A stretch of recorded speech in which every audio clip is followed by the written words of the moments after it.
Welcome back. I hope you're doing amazing. I'm going to be showing you how you can make a brightening vitamin C serum that is ultra hydrating and lightweight. It soaks into your skin to nourish, brighten, and all those uneven dark areas on your skin. It helps to target those areas as well. So, I'm going to be showing you how you can make this hydrating, brightening serum step by step. So, let's go on and get started. This is your first time stopping by. My name is Esther. I make DIY hair and skincare videos, and I also sell my handmade products online. And I also have my formulating classes, ebooks. Everything I mentioned will be linked in the description box.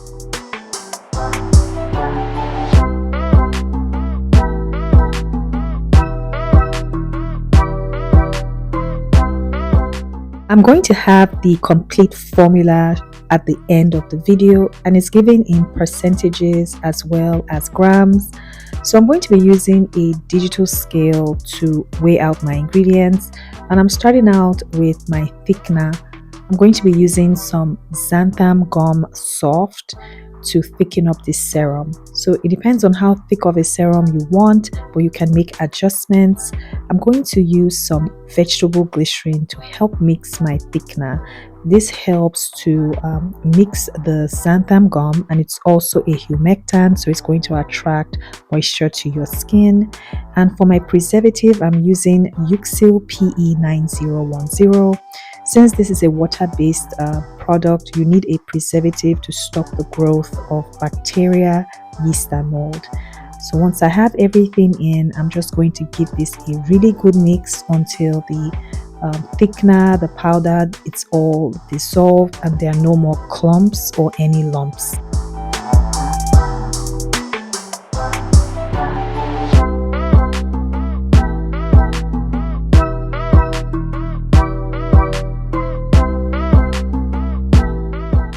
Next, I'm going to add in my water-based ingredients, starting with distilled water. And to this, I'm going to add in some aloe vera liquid. This is a hydrating, moisturizing ingredient that's very good for soothing irritated skin. And I'm going to add in some propanediol. This is another humectant. It helps to improve hydration to the skin.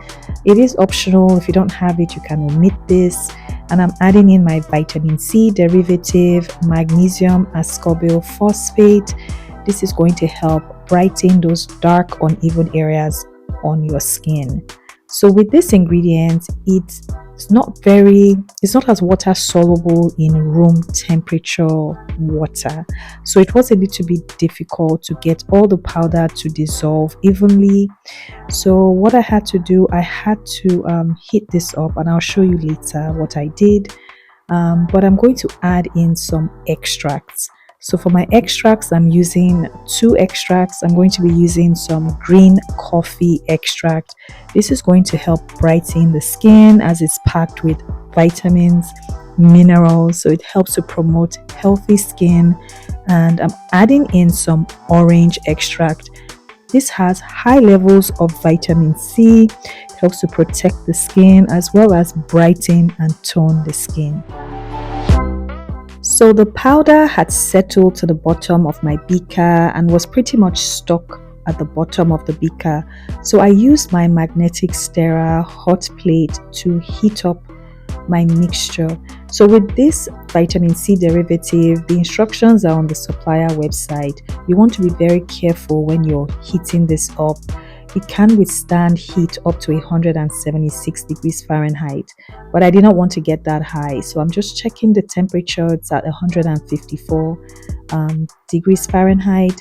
So once the powder had dissolved, I just mixed for a few minutes just to make sure there was no residue left. So I did this for maybe 2-3 minutes with my stirrer. And then I checked the temperature a second time to see where it was at, and it was at 147 degrees Fahrenheit. So I allowed this to cool down to below 100 degrees Fahrenheit. just to make sure that there was no risk of destabilizing my preservative that I already mixed into my thickener. So now that my mixture has cooled down, this is what it's looking like. All the powder has been dissolved. There's no residue left. So now I'm going to add this water phase ingredients to my xanthan gum mixture. I wanted to quickly mention that you typically want to avoid heating up your extracts because exposing it to heat can degrade the extracts and they can lose their potency. But when I was formulating this serum, I did not realize I was going to struggle so much to dissolve the vitamin C powder. So just something to note that I would suggest you avoid heating up your extracts when you're making your own serum. So now I'm just adding my water phase ingredients to the thickener. I'm going to give this a really good mix for a minute or so until the mixture starts to thicken.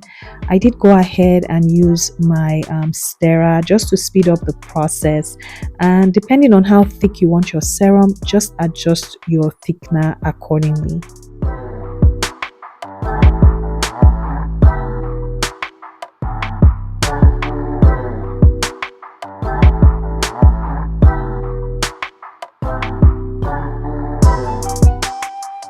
After mixing, this is what the serum is looking like. This is the consistency so far.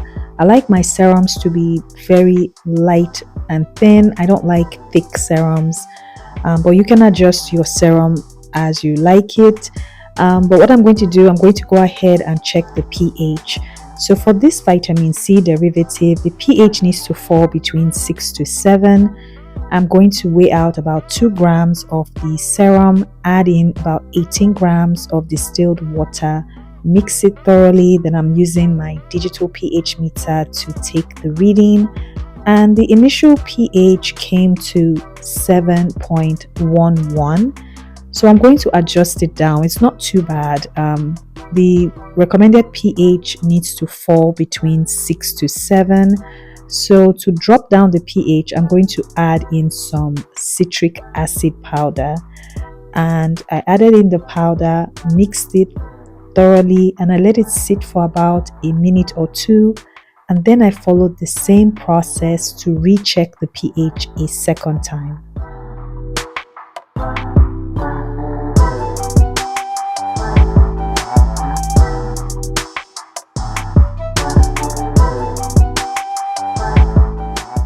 And the pH is at 6.62, so I'm okay with this.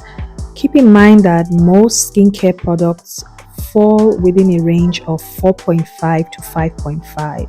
So even though this is outside of the typical pH range, it should not disrupt your skin's barrier. Even though it's a higher pH, a lot of skincare products are formulated within a pH range of 4.5 to 7.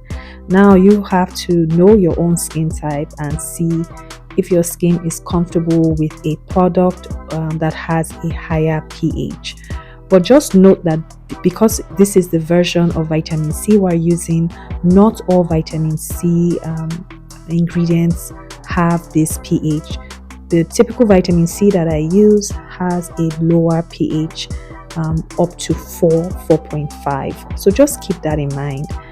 But so far, this is what the serum is looking like. I'm going to go ahead and share the formula right here.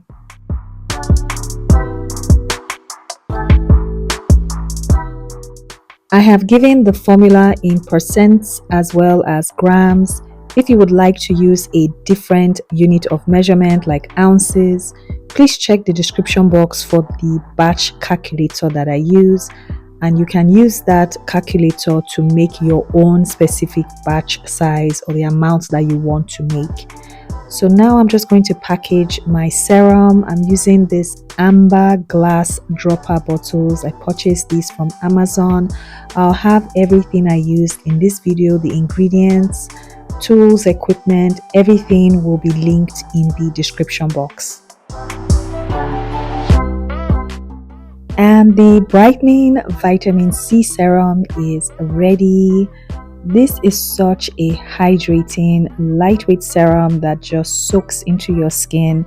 And if you're making this with the formula I shared, also make sure you do a patch test to make sure you don't have sensitivity or irritation to any of the ingredients that I used. But so far, this is what it's looking like. I'm going to show you how I use this. For me personally, I like to use my vitamin C serums in the morning, and I will follow up with my moisturizer, my SPF during the daytime. But I'm showing you just how it soaks into the skin. So if I'm using this after I've done my skincare routine, like washing my face with my cleanser, so I start off on my damp skin. Once I clean that off, I follow up with a toner. I just use that all over my face, and while my skin is still damp, I'm going to apply the vitamin C serum. I am pretty generous with my serums. I am obsessed with serums, especially serums that have extracts. So once I massage that or apply that all over my face, my neck, I put a generous amount, like I said, and then I will start patting this into my skin. I also apply a little bit on my fingertips, and I put that under my under eye area. And that's pretty much it. I would usually follow up with my moisturizer, my oil, and then my SPF during the daytime. And that is pretty much it. I hope you enjoyed this video. You enjoyed my process for making this ultra hydrating brightening vitamin C serum. Let me know if you have any questions about my process. Let me know in the comments. And as always, thank you so much for watching. Thank you so much for supporting me. Please don't forget to like this video. Leave me a heart emoji in the comments, and I'll see you in the next video. Bye.